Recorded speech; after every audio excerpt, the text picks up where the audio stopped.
I think people in Auckland media probably should ring people like you to find out exactly what's happening as far as, for example, the Selwyn River.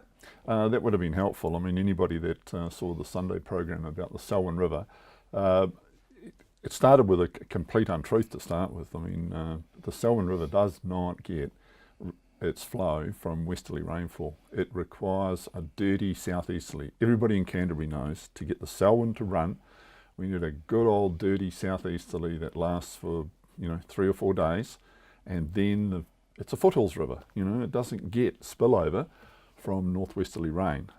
So until we get, and it was very well put by the farmer that was on the program, that until we get one of those events, then we're in big trouble.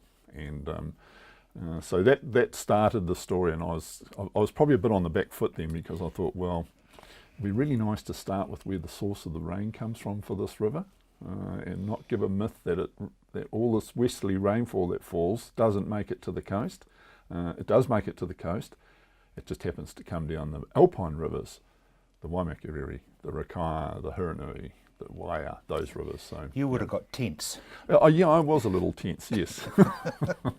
So let's talk a wee bit about that, because everybody's jumping up and down and saying streams are no longer running because of irrigation. Yep. Look, we've had exactly the same scenario this year as we had this 2016-17 year, as we had back in the early 2000s. So this is not dissimilar at all to the 2005-06 season, which had been preceded by 2 or 3 winters in a row where we had virtually no rainfall recharge. These rivers, the Selwyn River, the Hines River, the Ashley River to a slightly lesser extent, the South Branch of the Ashburton, we really depend upon getting easterly, southeasterly rainfall events to actually get those rivers to really flow. As I said earlier, they are foothills rivers. They need those really easterly systems to get them flowing, not northwesterly systems. They need those easterly systems to get them running.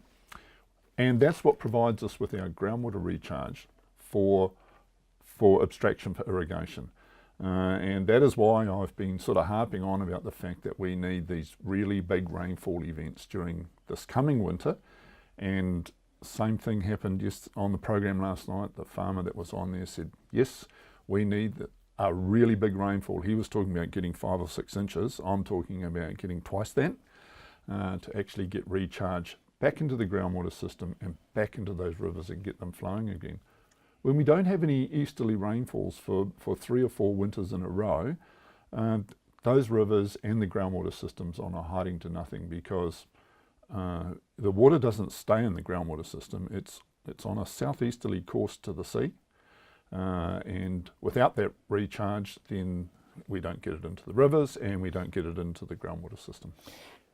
There are those who will say, and they're ill-informed, we get 1 day's rain and the drought's broken. No, not at all. You go and talk to people in North Canterbury or in parts of Hawke's Bay, for example. Go and talk to people in the eastern Hawke's Bay. Yep, we've had some really nice late summer, early autumn, late summer really rainfalls.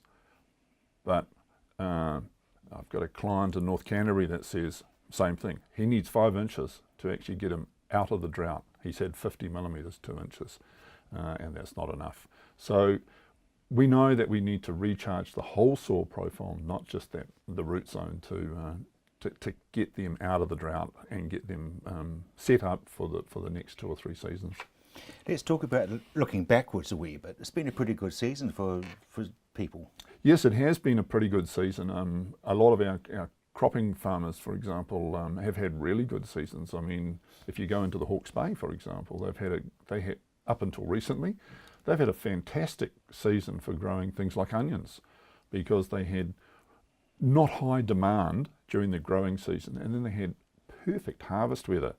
They were lifting onions and then picking them up off the ground in a matter of 4 or 5 days. I mean, that's just sort of unheard of. When you can cure skins in 4 or 5 days, fantastic.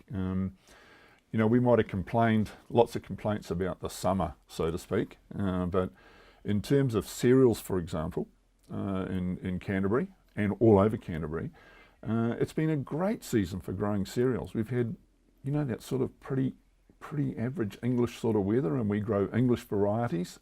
So it's been perfect. And then we got great harvest weather. You know, we got some really nice weather in late January, February to actually harvest those cereals. Some of the ryegrass yields are a little bit down, and I think that goes back to the pretty average weather that we had around that sort of flowering time. You know, that Christchurch show week through to sort of the second week of December. You know, it wasn't great weather for flowering during that time. We've got some, surprisingly, I'm actually quite surprised, we've got some great clover yields as well this year. So from a cropping point of view, it's really good. It's just a pity that when somebody on stones can grow 16 tonnes of wheat to the hectare, there's so much damn wheat on the market that, you know, what's not contracted is probably worth very diddly squat, really. So he's got to average out about the same anyway. Yeah, isn't that just, you know, Isn't that typical for farming? Yeah, Murphy's Law. You know, when you do really well, there's a glut of the damn stuff, so you can't sell it. Exactly. Yep. Very briefly, you're out at the field days, South Island Field Days, Kirwee. Absolutely. Never missed the South Island Field Days. Been there just about from year dot. It's a great occasion to meet up with our clients, see anybody else that wants to come along and talk And you're about soil explaining a moisture. whole lot of stuff out there. Yeah, we are. We've got our soil moisture information, all the different types of soil moisture measurements we do. We do water meter measurements now. We do water level and bores. All the resource consent work that's required. You know, drop in. I mean, we can help everybody. And it's going to be dry underfoot. It's going to be dry underfoot. The weather forecast after today looks pretty good. Sorry, thank you very much indeed. You're welcome. And we'll see you out there. Yes. In just a moment or two, great news as far as the young farmers is concerned.